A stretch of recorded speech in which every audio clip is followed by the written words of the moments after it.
নমস্কার, আমি বিশ্বজিৎ দেবনাথ। আজ আলোচনা করব মার্কিন যুক্তরাষ্ট্রের নির্বাচন ব্যবস্থা প্রসঙ্গে। 1776 আমেরিকা ব্রিটিশ উপনিবেশ থেকে মুক্তি হয় এবং স্বাধীনতা ঘোষণা করে, এবং আমেরিকা পৃথিবীর বুকে প্রথম লিখিত সংবিধান গ্রহণ করে 1789। তারপরে 1791 আমেরিকা তার মৌলিক অধিকারগুলো সংযোজন করে আমেরিকার সংবিধানে।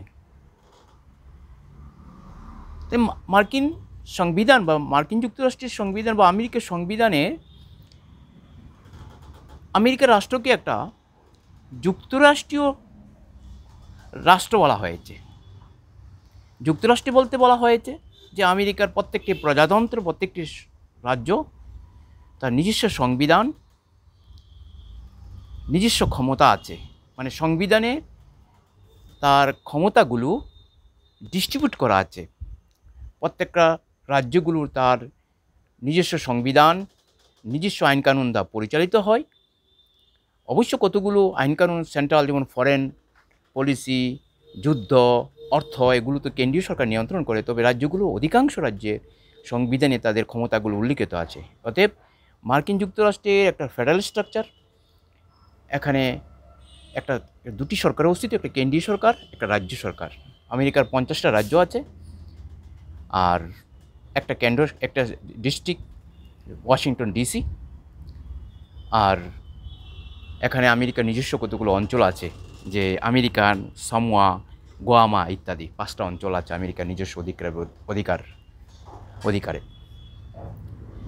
তাহলে মার্কিন যুক্তরাষ্ট্রের যে 50টা রাজ্যের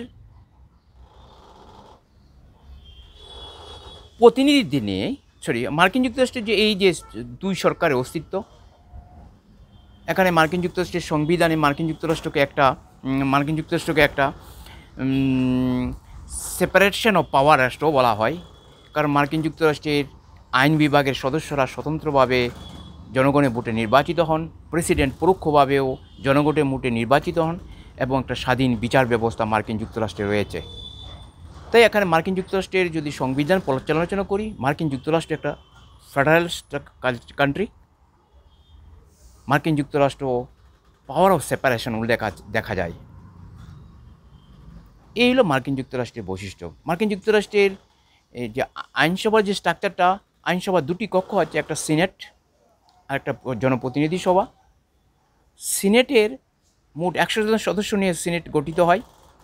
প্রতিটি রাজ্য থেকে 2 জন করে প্রতিনিধি পাঠানো হয়। কারণ সিনেটের যে 100 জন সদস্যরা, তার প্রতিটি রাজ্যের ইকুয়াল রেসপেক্টের জন্য, সমান মর্যাদার জন্য, প্রতিটি বড় হোক ছোটো হোক, প্রতিটি রাজ্য থেকে 2 জন প্রতিনিধি সিনেটে পাঠাতে পারে। সিনেটে মার্কিন যুক্তরাষ্ট্রের সর্বোচ্চ ক্ষমতা সম্পন্ন একটা উচ্চকক্ষ। দ্বিতীয়ত, পার্লামেন্টের মার্কিন যুক্তরাষ্ট্রের আইনসভার দ্বিতীয় কক্ষ, প্রথম কক্ষকে বলা হয় জনপ্রতিনিধি সভা। সেখানে 435 জন সারা রাজ্য থেকে জনগণের ভোটে, প্রত্যক্ষ ভোটে এই 435 জন 435 জনগণের ভোটে নির্বাচিত হয়ে প্রতি 2 বছর পর পর তারা আইনসভার সদস্য হন। তাহলে পার্লামেন্টের উচ্চকক্ষ এবং নিম্নকক্ষ, সিনেট এবং প্রতিনিধি সভা নিয়ে পার্লামেন্ট অনেকে আইনসভা গঠিত হয়। মার্কিন প্রেসিডেন্ট জনগণের পরোক্ষ বলা যায়, জনগণের পরোক্ষ ভোটে তিনি নির্বাচিত হন। জনগণের প্রত্যক্ষই, কারণ ইলেকটোরাল কলেজের মাধ্যমে তিনি নির্বাচিত হন প্রত্যক্ষ ভোটে, এবং বিচার বিভাগে তো স্বাধীন অস্তিত্বে আছে। তাই মার্কিন যুক্তরাষ্ট্রের এই যে পার্লামেন্ট সিস্টেম, রাষ্ট্রপতি নির্বাচন ব্যবস্থা, বিচার বিভাগ, তাই মার্কিন যুক্তরাষ্ট্রের যে নির্বাচন ব্যবস্থাতে প্রতি 2 বছর অন্তর অন্তর নির্বাচন হয়। মার্কিন যুক্তরাষ্ট্রে প্রতি 2 বছর অন্তর, কারণ মার্কিন যুক্তরাষ্ট্রের প্রেসিডেন্ট 2 বার 4+4 মোট 8 বছর বেশি ক্ষমতা থাকতে পারে না। মানে একবারই ব্যতিক্রম হয়েছে রুজভেল্ট। তিনি 1933 থেকে 1945 সাল পর্যন্ত তিনি মার্কিন যুক্তরাষ্ট্রের প্রেসিডেন্ট ছিলেন। তখন বিশ্ব অর্থনৈতিক মন্দা, যেটা কেইন্স থিওরি আমরা সমস্ত পৃথিবীতে বলি যে রাষ্ট্রীয় বিনিয়োগ, তখনই এই বিশ্ব অর্থনৈতিক মন্দার সময়কালীন তিনি মার্কিন যুক্তরাষ্ট্রের প্রেসিডেন্ট ছিলেন। তারপর 39 ওয়ার্ল্ড ওয়ার, দ্বিতীয় বিশ্বযুদ্ধের সমকালীন। তাহলে এই 4 বছর প্রেসিডেন্ট থাকার সময় তিনি ক্ষমতা থাকেন। অবশ্যই তিনি তার মৃত্যু হয়, তখন তিনি তার উত্তরাধিকারী উপরাষ্ট্রপতি তখন মার্কিন রাষ্ট্রপতি হন। তবে 1951 একটা আইন করে বলা হয়েছে মার্কিন যুক্তরাষ্ট্রে কোনো রাষ্ট্রপতি পরপর দুবার বেছে নির্বাচিত হতে পারবেন না। তো এখন আসি মার্কিন যুক্তরাষ্ট্রের নির্বাচন পদ্ধতিটা কি। মার্কিন যুক্তরাষ্ট্রের প্রেসিডেন্ট জনগণের প্রত্যক্ষ ভোটে নির্বাচন হন না। মার্কিন যুক্তরাষ্ট্রের প্রেসিডেন্ট নির্বাচন হতে গেলে তাকে ইলেকটোরাল কলেজের সদস্যরা তাকে নির্বাচিত করেন। এখন হচ্ছে ইলেকটোরাল কলেজের বাংলা শব্দ কি? ইলেকটোরাল কলেজের বাংলা শব্দ হলো একদলের লোক। মার্কিন যুক্তরাষ্ট্রের পুরোটা প্রদেশকে, পুরো দেশটাকে তার পার্লামেন্টের আসন সংখ্যা দিয়েই প্রতিটি রাজ্যের আসন সংখ্যা গণনা করা হয়েছে। ধরুন আমি একটা বলছি, আমেরিকার ক্যালিফোর্নিয়া একটা বড় রাজ্য, সেখানে মার্কিন যুক্তরাষ্ট্রের নিম্নকক্ষের সদস্য সংখ্যা নির্বাচিত হয়, যেমন আমাদের লোকসভা 53 ক্যালিফোর্নিয়ার, সিনেটে 2 জন, টোটাল 55। তাহলে মার্কিন যুক্তরাষ্ট্রের পার্লামেন্টে মোট পাঠাতে পারে কতজন সদস্য? 53 + 2 53 জন, 55 জন, 55। তাহলে ইলেকটোরাল কলেজ হচ্ছে 55 মার্কিন যুক্তরাষ্ট্রের, এই ক্যালিফোর্নিয়ার। তাহলে মার্কিন যুক্তরাষ্ট্রের প্রেসিডেন্ট নির্বাচন হতে গেলে প্রতিটি রাজ্যেই তার পার্টি ইলেকটোরাল কলেজ হিসেবে কতগুলোকে সদস্যকে দাঁড়া করায়, নির্বাচনে প্রার্থী করে। তারা জিতলেই বোঝা যাবে প্রেসিডেন্ট জিতেছে। দেখুন ব্যাপারটা দেখুন, ক্যালিফোর্নিয়াতে 53 + 52, সিনেটে 2 জন, আর 53 হচ্ছে ক্যালিফোর্নিয়া 53 হচ্ছে নিম্ন আদালত, লয়ার হাউস, প্রতিনিধি সভা। তো আমেরিকার টোটালি ইলেকটোরাল কলেজ হচ্ছে 55। এখানে ভোট হয়, মোট 55 প্রার্থী দাঁড়া করায় এখানে ডেমোক্রেটিক পার্টি, রিপাবলিক পার্টি, দুটো পার্টি এখানে দাঁড়া করায়, প্রার্থী করে। এখন যে প্রার্থী 52-র অর্ধেকের বেশি আসন পাবে, তাহলে ক্যালিফোর্নিয়া রাজ্যটা পুরোপুরি সে প্রেসিডেন্টের পক্ষে যাবে। ধরুন 55-এর অর্ধেক কত হচ্ছে? 28। তো কেউ যদি 28 ইলেকটোরাল কলেজ মানে তাদের প্রার্থী জিতে, তাহলে পুরোটাই 50-60 পেয়ে যাবে, 55 পেয়ে যাবে ডেমোক্রেটিকের কমলা হ্যারিস অথবা ডোনাল্ড ট্রাম্প। তাহলে ইলেকটোরাল কলেজের মজাটা হলো, এই ইলেকটোরাল কলেজের এই লোকগুলোই মার্কিন যুক্তরাষ্ট্রের প্রেসিডেন্ট নির্বাচন করে। তো সারা রাজ্যে, সারা আমেরিকা, সারা দেশে মোট ইলেকটোরাল কলেজের মেম্বার হচ্ছে 535, 435 + 100, সিনেটের 100, 535। এবং ওয়াশিংটন ডিসিকে তিনটা ইলেকটোরাল কলেজের অধিকার দেওয়া হয়েছে। 3 জন তার প্রেসিডেন্টের পদপ্রার্থী হিসেবে প্রতিনিধি নির্বাচন করতে পারে ওয়াশিংটন ডিসির জনগণ, 3 জন।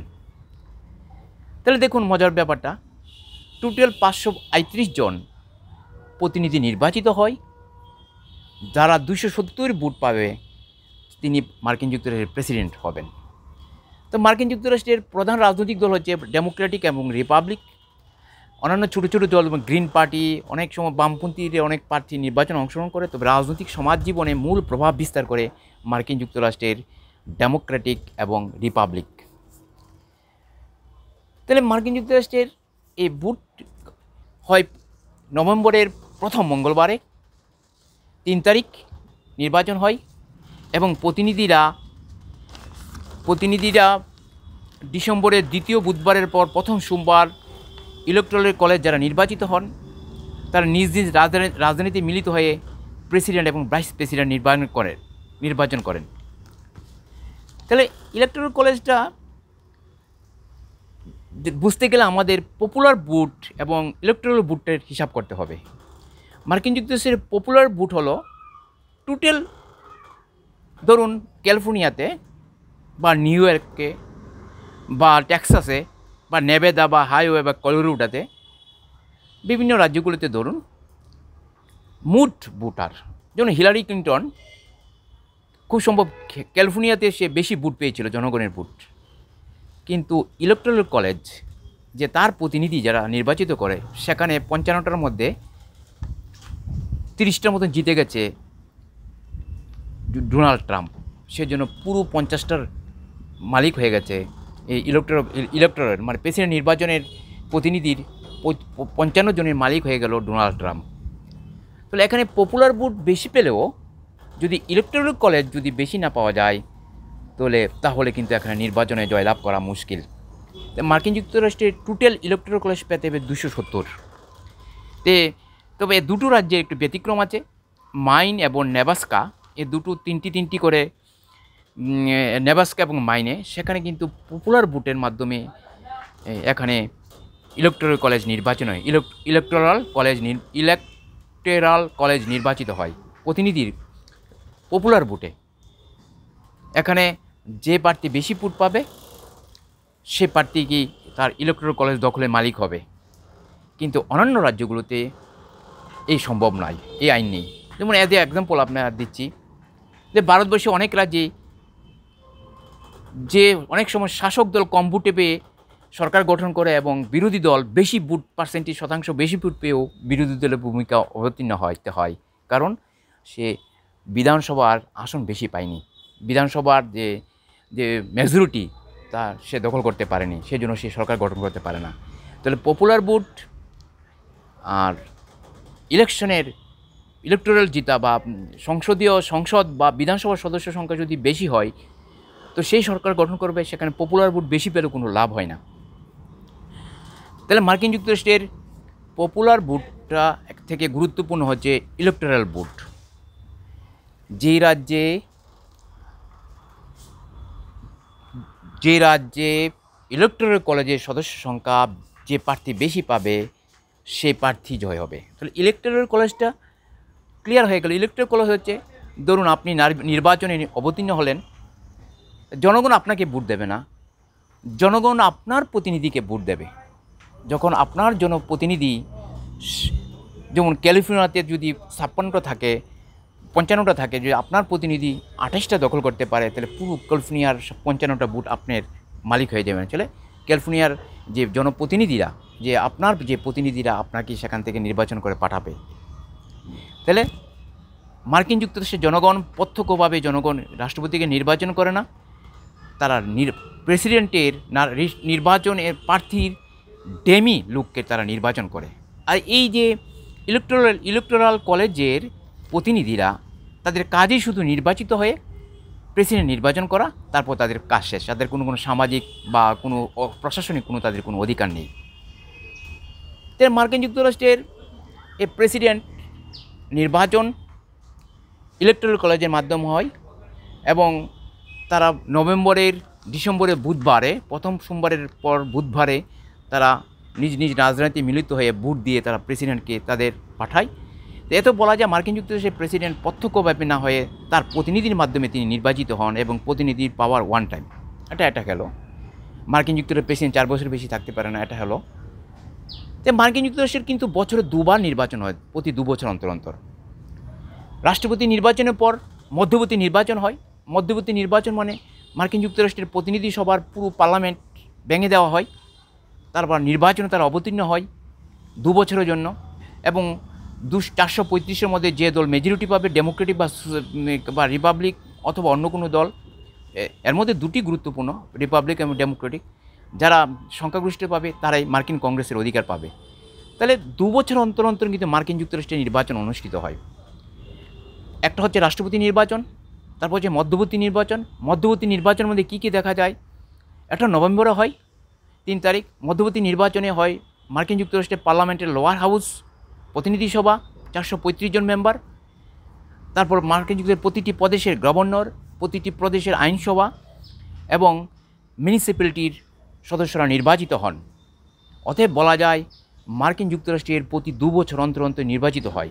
ওই সেই সঙ্গে পার্লামেন্ট, যেহেতু সিনেট স্থায়ী কক্ষ, সিনেটে 33 জনও 2 বছর অন্তর অন্তর তারা নির্বাচিত হয়, মধ্যবর্তী নির্বাচন যাকে বলা হয়।